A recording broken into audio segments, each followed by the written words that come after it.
अस्सलामुअलैकुम वरहमतुल्लाहि वबरकातुहू। नाजरीन, मैं सलीम रियाजी दिल्ली से। आज आपको हम ये सिखाने जा रहे हैं कि माशाअल्लाह और जज़ाकल्लाह का इस्तेमाल कैसे करते हैं।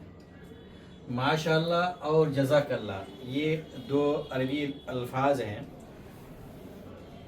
जो मुसलमान उमूमन रोज़मर्रा की ज़िंदगी में शुक्रगुज़ारी, तहसीन और मदद के तौर पर, दुआ के तौर पर इसको इस्तेमाल करते हैं।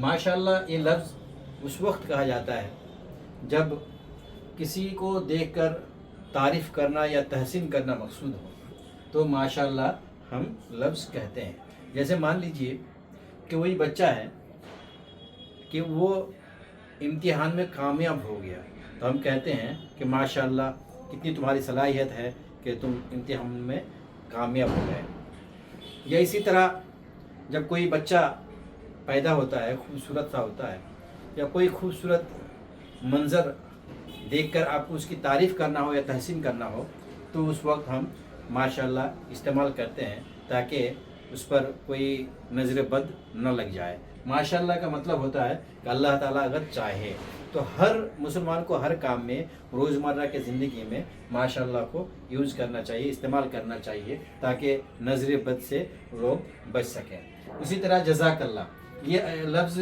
किसी अच्छे अमल या मदद पर शुक्रगुज़ार के तौर पर हम इस्तेमाल करते हैं। मान लीजिए किसी ने हमें एक गिलास पानी ला कर दिया, तो हम जज़ाकल्लाह का इस्तेमाल करते हैं कि अल्लाह ताला आपको इसका अज्र दे। मान लीजिए कि कोई हमें कोई हदिया देता है, तो हम ये जज़ाकल्लाह खैरन बोलते हैं और उसको ये दुआ देते हैं कि अल्लाह ताला आपका भी ख्याल रखे, अल्लाह ताला आपको अज्र दे जैसा आपने मेरा ख्याल रखा है। तो ये अल्फाज दो हैं, माशाअल्लाह और जज़ाकल्लाह। इसका माना बहुत अच्छा है, इसलिए मुसलमान रोज़मर्रा की ज़िंदगी में इस्तेमाल करते हैं। और जो लोग नहीं इस्तेमाल करते हैं उसको चाहिए कि ये दो लफ्ज़ माशाअल्लाह और जज़ाकल्लाह खैरन ये अपनी रोज़मर्रा की ज़िंदगी में इसको ये इस्तेमाल करें, ज़्यादा से ज़्यादा इसको बोलें ताकि हम नज़र बद से और दूसरों को दुआ शुक्रगुज़ार के तौर पर शुक्रगुज़ार हो सकें।